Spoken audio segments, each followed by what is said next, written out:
Plastic, polythene, কাগজ, যে কোনোই বর্জ্যদ্রব্য হোক না কেন, এই জিনিসগুলো যত্রতত্র যাতে আমরা না ফেলি। এইটি যদি আপনারা বিশেষ করে যতগুলো সিটি কর্পোরেশনের ভেতরে স্কুল আছে, ছোট ছোট বাচ্চা, বিশেষ করে প্রাইমারি স্কুল, হাই স্কুল, এই বাচ্চাদেরকে যদি এই জিনিসগুলো শেখানো ধরেন, কারণ হয় কি, বড়রা শিখলেও কিছু শুনলেও সহজে শিখতে চায় না। একটা মানুষ 25-30 পদ্মা সেতু, মেট্রো রেল এবং এলিভেটেড এক্সপ্রেসওয়ে নির্মাণের গর্বিত অংশীদার বসুন্ধরা সিমেন্ট। 35-40 বছর বয়সে তাকে যদি আপনি কিছু শেখাতে চান, অনেক বেগ পেতে হয়। কিন্তু আপনি যদি একটা ছোট বাচ্চাকে যদি ভালো কিছু শেখান, ওটা কিন্তু তার মাথায় ঢুকে যায়। এবং ছোট বাচ্চাকে যদি আপনি সেটা শিখিয়ে ফেলতে পারেন, সবচেয়ে বড় যেটা সুবিধা হয়, সে স্কুলে ভালো জিনিস যেটা শিখে আসবে, সেটা সে যেমন ফলো করবে, সে তার বাবা মাকেও ওটা মানতে বাধ্য করবে। বাচ্চারা করে এটা।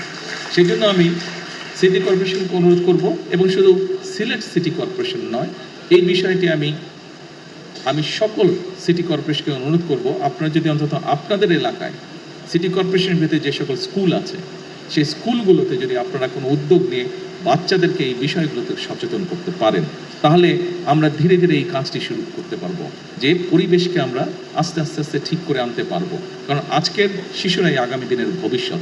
তারা দেশ এবং জাতির জন্য ভালো কোনো কিছু আজকে যেটা শিখবে, ডেফিনেটলি তারা যখন বড় হবে, তারা ইনশাল্লাহ যখন একটি অবস্থানে যাবে কেউ না কেউ, তারা সেটি দেশের জন্য, সমাজের জন্য, মানুষের জন্য অ্যাপ্লাই করবে।